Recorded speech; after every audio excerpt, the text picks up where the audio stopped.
Hey, what's going on, guys? Super Tomato here. Today we have another replay for you. This time I'm going to be in the AC-4 Experimental. It's a British Tier 6 medium tank. So, a little bit about this vehicle. It's a Tier 6 premium. I already said that it's Tier 6. And originally, in real life, it was developed in 1943.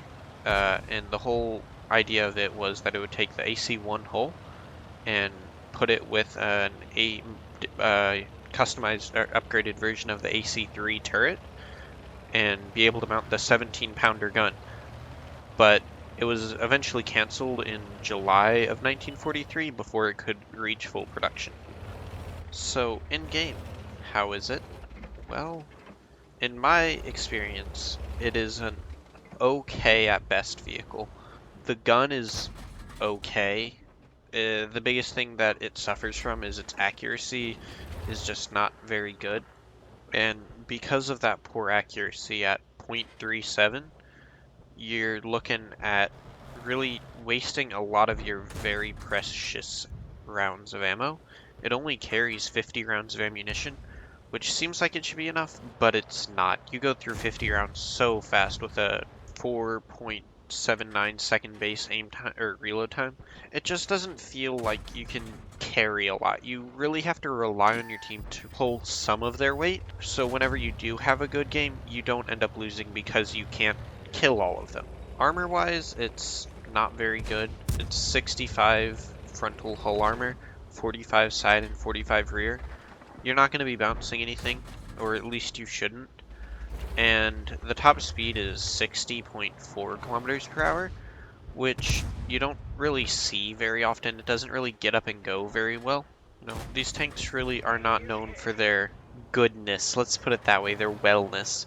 They're just sort of in the game. There's better medium tanks at tier 6. The Cromwell's a better option. The Cheeto, I think, is a better tank.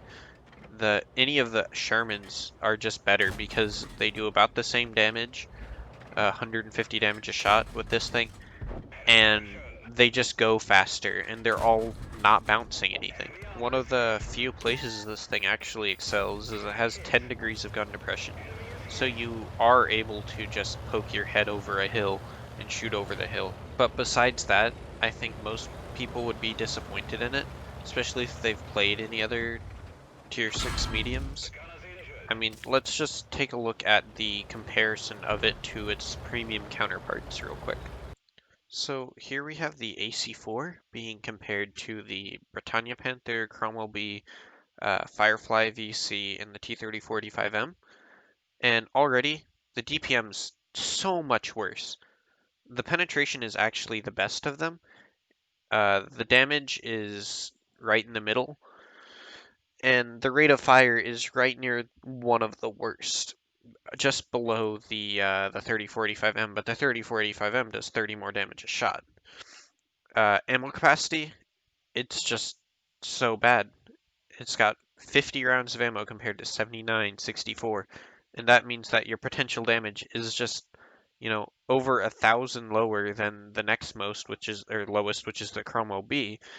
And here we have that accuracy at 0.37, which is worse than all the others. The aim time is pretty good, but this is what really comes back to bite you whenever you're fighting against higher tier vehicles and now the vehicles with the better health.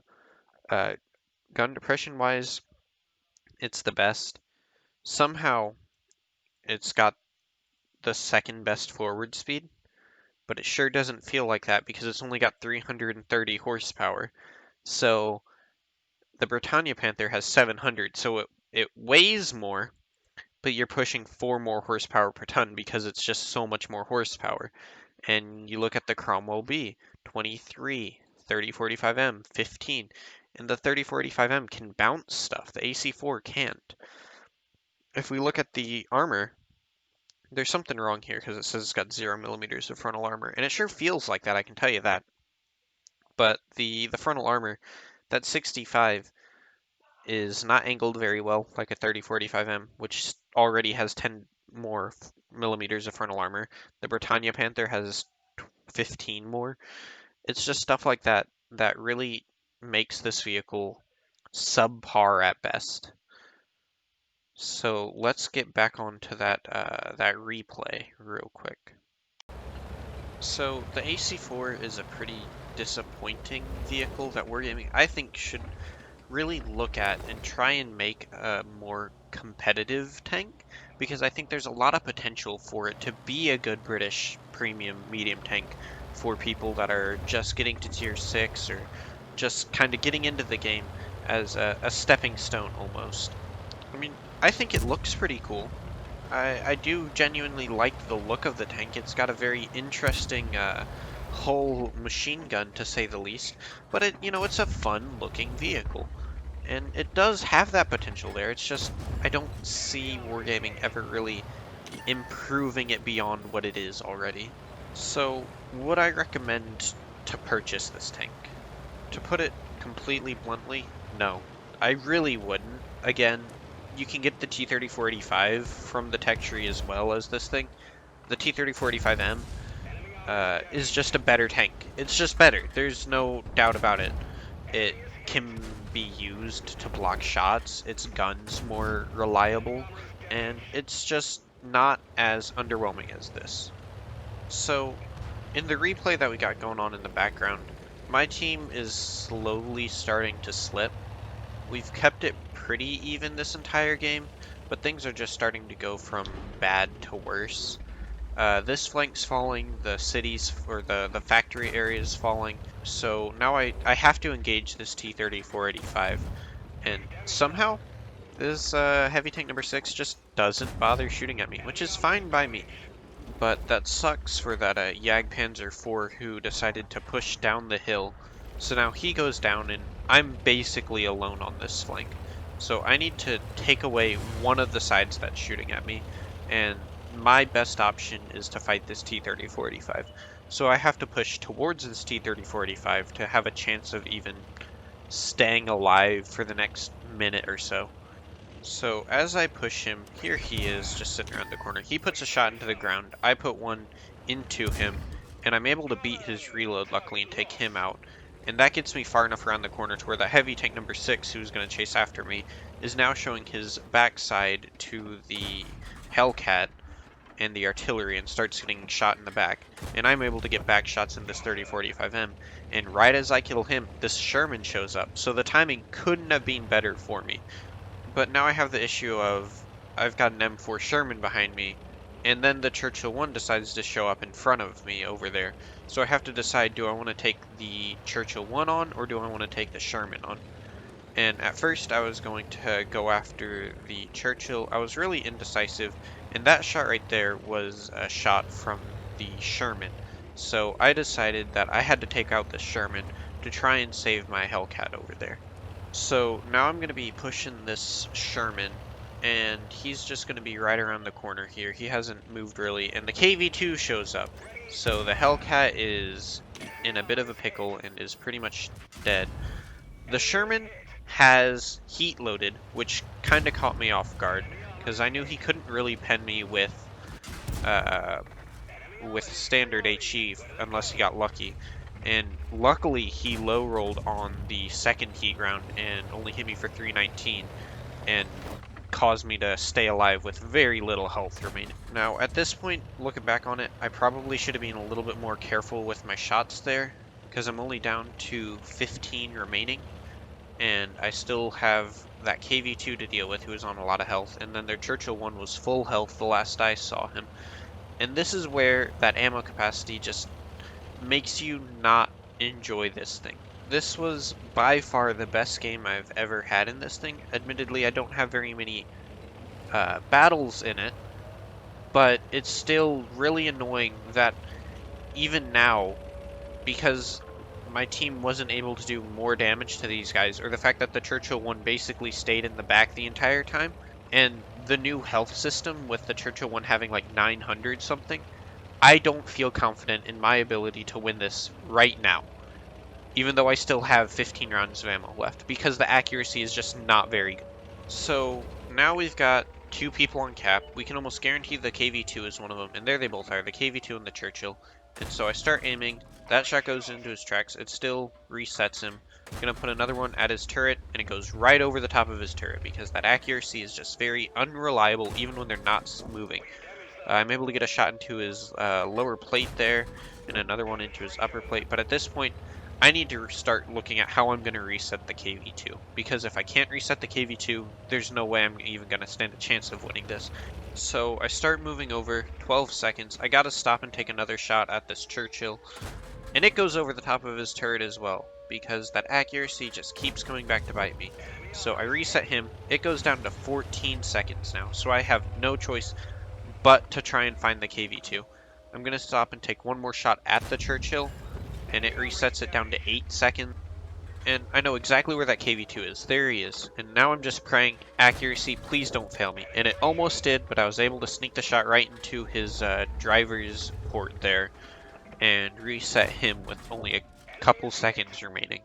And now they're out. They can't spot me, so I'm able to start trying to get shots into them. But I have 4 rounds remaining, and they have way more health than what 4 rounds of ammo can do in this thing. So my only hope is to somehow drag it out for 6 minutes. I don't know how I could do that. That would be very, very difficult to do at this point in time. But it's really my only option at this point. So I'm gonna come around this side of the building just so that way I don't get spotted by either of them. Not like it would really matter at the outcome at this point. So I'm able to spot them, and I'm just gonna sit next to this building because I'm out of their spotting range. There's a tree in between me and them, so they can't spot me.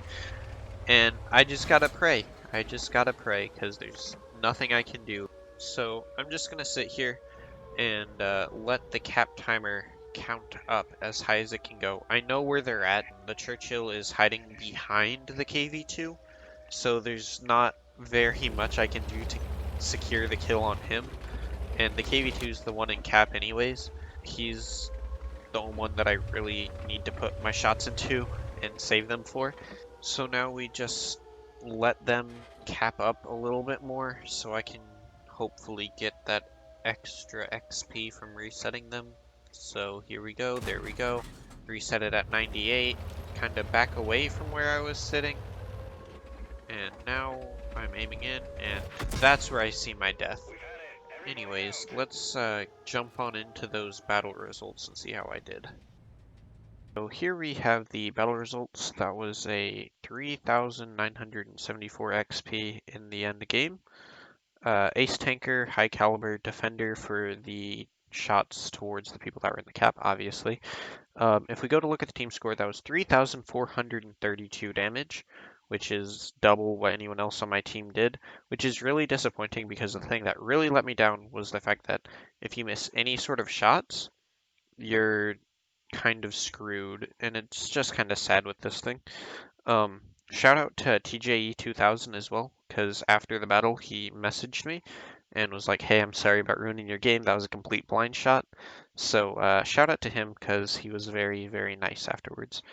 And if we look at the detailed results, I fired 47 of the 50 rounds this thing carries, and I hit 27.